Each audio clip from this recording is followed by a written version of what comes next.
Made my sister regret ever eating my food. So I've been eating pretty healthy since isolation, quite restrictive on sugar and baked goods etc., while also exercising a lot.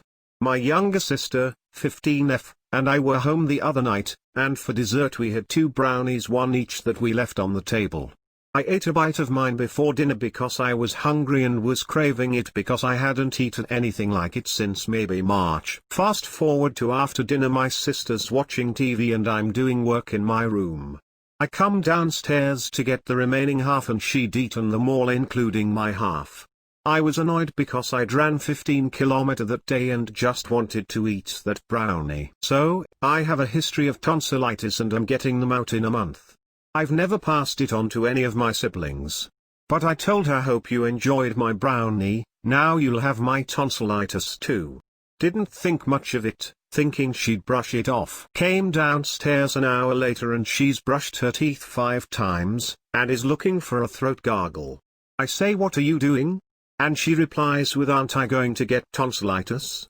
She had even texted my mum, panicked about the prospect of getting tonsillitis from eating the rest of my brownie. There was no chance of her ever getting tonsillitis because I am perfectly healthy right now. Makes me laugh, harmless but was funny. Next post. Petty revenge on my 8-year-old niece. My niece has recently been more disrespectful than usual to her mother and her mom. My sister mostly laughs it off and doesn't take it seriously, but it really gets under my skin when she rolls her eyes when she is asked her to pick up after herself. Today I asked her to clean up several messes that she'd made around the house and she mocked me and rolled her eyes while her mother laughed. So I went to the kitchen and poured the rest of her favorite cereal into a bowl and watched her face fall as I walked past her cleaning, eating her precious Cinnamon Toast Crunch, which I don't even really like. Edit: many of you are making a lot of assumptions about my sister and her daughter, because of one story that I told from my perspective, so I want to clear some things up. My sister spoke to my niece about respecting each other and my niece apologized to me. Remember, she's only 8, so this small amount of eye rolling that's occurred in the past week doesn't necessarily reflect how she will behave as an adult. I think that my sister is an exceptional mother and my niece is a great kid. She's just been testing her boundaries a bit recently, which is normal. Next post. Simple little driving revenge. So I've driven a little sedan since I got my permit, and I've never used anyone else's car. Hard to believe at 21, but I didn't really have friends for a long time. But this weekend I agreed to lend my roommate my car to visit home since mine can do the 4-hour drive way better and cheaper than his, and he left me with his car. So I had to go grocery shopping, meaning I had to drive my roommate's 2007 rusty hand-me-down minivan. This being the first time I've driven such a big car, I decided to take it slow and safe, driving at 20 in our little residential area until I can get used to how long it takes such a big car to stop and turn. About halfway out of the suburbs I have a nice pickup truck pull up behind me, you know, the car that someone gets where they never actually make use of the bed, just want people to think their dicks are big. I speed up and go closer to the 25 speed limit, but since suburbs are so curvy, to try to keep people from driving fast and I'm not used to a big car, I don't go over 25, and I have to pull to the side and stop behind some cars to give someone going the other way room to drive past. The whole time truck is riding my ass but not passing me. I'm finally at the intersection to get out of the suburbs and it's a pretty busy road. The moment I stop at the stop sign, truck starts blasting his horn. At first I ignore it and am looking for an opening to turn. There are a few that I could have taken but which seemed a little too tight for the van. Truck keeps blasting his horn, so I decide that this guy needs to learn to chill. So I just sit at the intersection. Not for too long, mind you. Not even a full minute, but enough time that truck is definitely irritated. Then I turn onto the road out and start doing 20 on a 40-mile-per-hour road, and I do that all the way until truck turns out from behind me, when I immediately pick up speed, just to make sure I don't inconvenience any drivers behind him.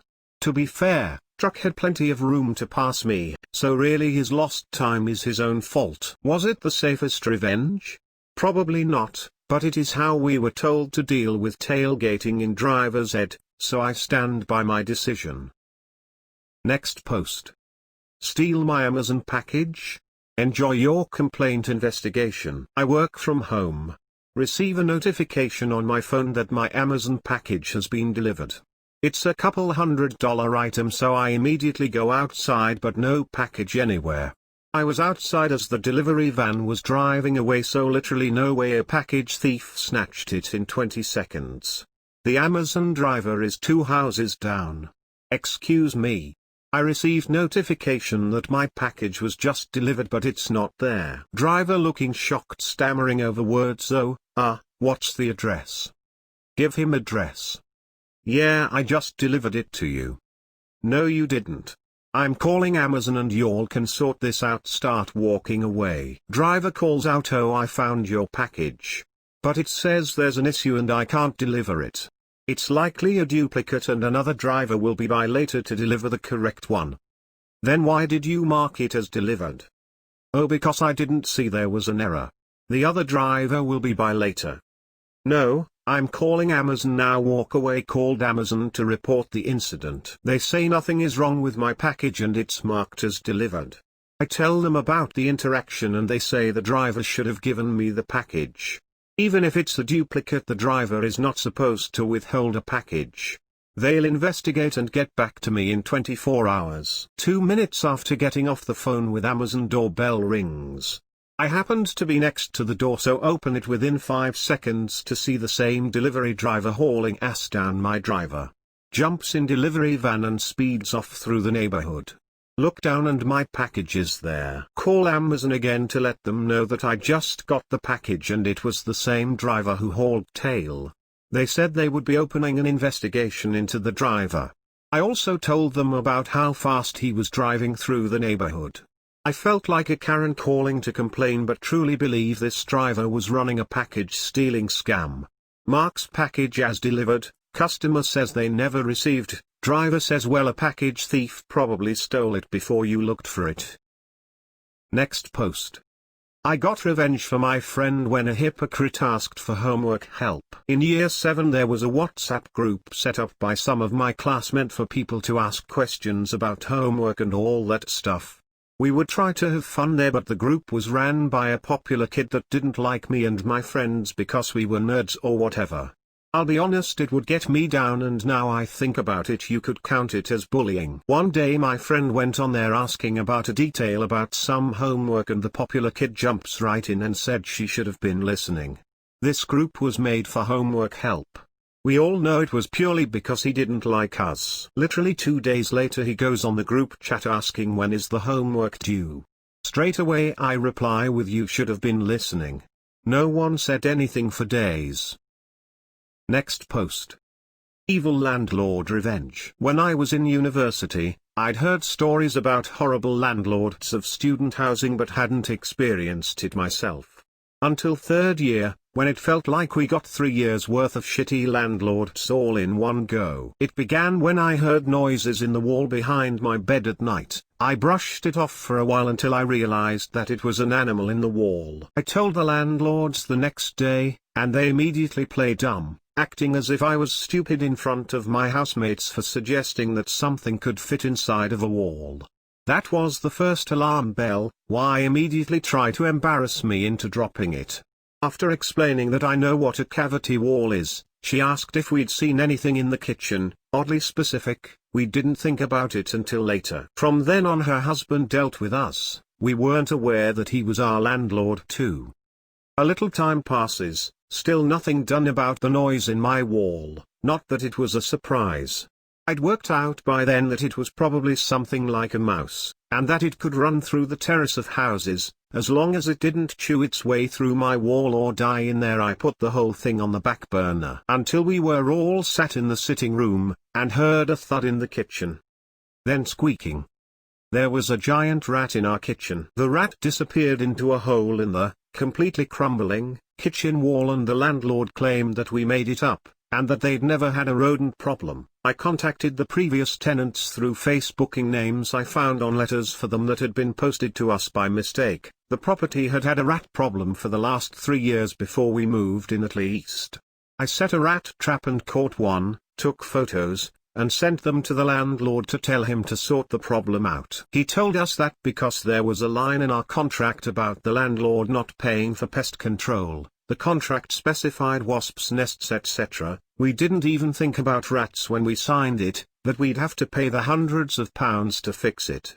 He'd knowingly written that into our contract so he wouldn't have to pay out, instead of fixing the kitchen wall and the exterior wall where the rats were getting in. To cut the rest of the setting the scene part of the story short, we called the council who sent a pest control team. While on their visit one of the men took my housemate to one side and told her that our landlord is evil and he is known for getting nasty. They told him that it wasn't our fault that there were rats, it was his, and he screamed in my face until he was bright red about how I was a terrible person and was trying to take him down for no reason. One of my housemates had to leave because she was scared. I wasn't. We were in a room full of men, who were backing us up, making himself look worse for screaming in my face like that.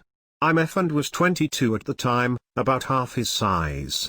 He tried to sue us for slander. It isn't slander if it's true, so swing and a miss. Now, for the revenge. It was written into our contract that we had to be notified 24 hours in advance if anyone needed access to the house, which included house viewings.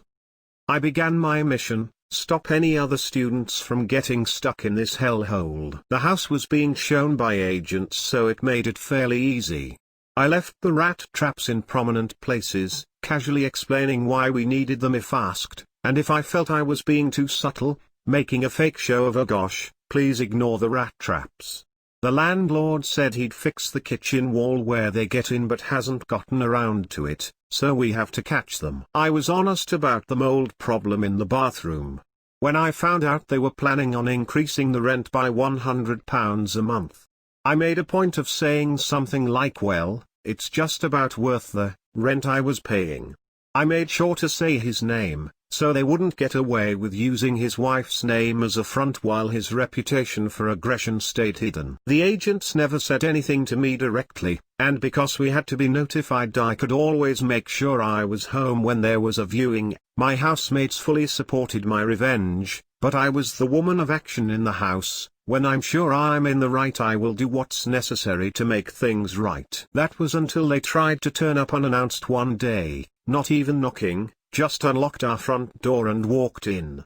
Luckily I was in the house, and kicked them out for not informing us, and told them that they were in breach of our contract. If the shitty landlord could use it to beat us with, two can play at that game. No new tenants had signed for the house by the time we were free of that hellhole. It's been 2 years now though, so I have no idea what happened to the rat house. I did have plans for a more nuclear style of revenge, printing posters with their names and the picture of the rat, along with messages from them and smothering campus in them, but there's only so many times you can be bothered to be threatened with slander. Thank you for watching my dude.